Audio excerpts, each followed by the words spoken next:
পূর্ব বর্ধমান জেলার মেমারি 2 নম্বর ব্লকের বোহার 1 এবং 2 নম্বর পঞ্চায়েতে একটি রিভিউ মিটিং হলো আজ সোমবার।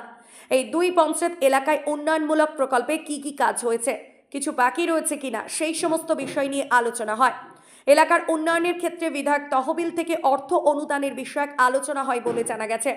এদিনে উপস্থিত ছিলেন মন্তেশ্বরের বিধায়ক তথা রাজ্যের গ্রন্থাগার মন্ত্রী সিদ্দিকুল্লাহ চৌধুরী, বোহার 1 নম্বর গ্রাম পঞ্চায়েতের প্রধান ঝর্ণা কিস্কু, উপপ্রধান শেখ জিন্নাত আলী, বোহার 2 নম্বর গ্রাম পঞ্চায়েতের প্রধান মৌসুমী মাঝি, উপপ্রধান বিনি বিবি, পঞ্চায়েত সমিতির সভাপতি ময়না হালদার টুডু, সহ সভাপতি গফফর মল্লিক, খাদ্যের কর্মদক্ষ সঞ্জয় মণ্ডল, প্রাণী সম্পদ কর্মাধ্যক্ষ মুকুল সাহা, জেলা পরিষদের সদস্য মৌসুমী মণ্ডল সহ সকল পঞ্চায়েত সদস্য ও সদস্যবৃন্দ এবং ব্লকের বিভিন্ন দপ্তরের আধিকারিক, রাজ্যের গ্রন্থাগার মন্ত্রী সিদ্দিকুল্লাহ চৌধুরী, পঞ্চায়েত সমিতির সহ সভাপতি গফফর মল্লিক, বর এবং 1 নম্বর গ্রাম পঞ্চায়েতের উপপ্রধান শেখ জিন্নাত আলী কি বললেন তা আমরা শুনব।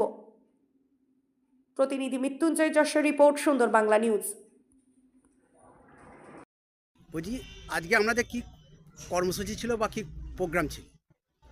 আজকে মূলত আমাদের মন্তেশ্বর বিধানসভার সম্মানীয় বিধায়ক, যিনি রাজ্যের মন্ত্রী, এর আগেও একটা রিভিউ মিটিং করেছিল পঞ্চায়েত সমিতিতে।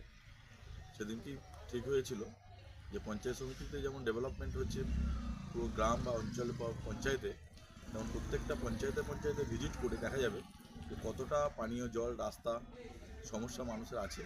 এটা মন্ত্রীর অবগতর জন্য এই রিভিউ মিটিং করা হচ্ছে।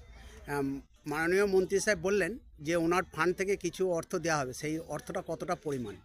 বিউপি ফান্ড থেকে প্রায় 35 লক্ষ টাকা উনি তো পান, 70 লক্ষ টাকা পান দুটো ব্লক, ওনার মন্তেশ্বর আর মেমারি 2। তো মেমারি 2কে 35 লক্ষ টাকা দেবে।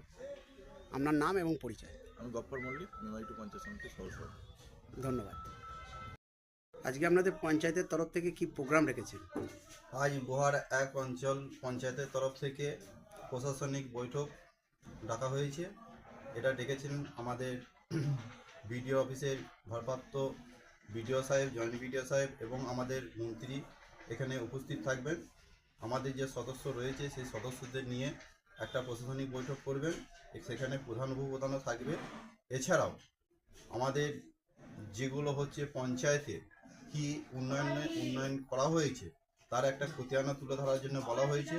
আমাদের এর মধ্যে যে আমাদের যেসব কাজকামগুলো যেগুলো যা করা হয়েছিল, আমাদের মোটামুটি সব কাজ শেষের দিকে, আর হয়তো 2-1টা বাকি রয়েছে, এটাও কাজ চলছে। এই কাজটাও খুব মোটামুটি 2-1 দিনের মধ্যে মিটে যাবে। আপনার নাম এবং পরিচয়? আমি বোহার 1 অঞ্চল পঞ্চায়েতের প্রধান উপপ্রধান জিন্নাত আলী শেখ। ধন্যবাদ। কর্মসূচি ছিল আপনার? বোহার পঞ্চায়েত 2 নম্বর পঞ্চায়েতে এসেছি।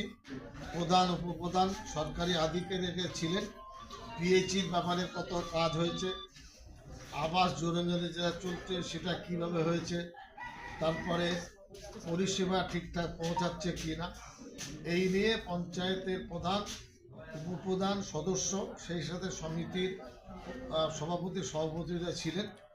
আলোচনা ফলপ্রসূ হয়েছে। মানুষের পরিষেবা যাতে পৌঁছে দিতে পারে, এটা আমাদের মূল লক্ষ্য।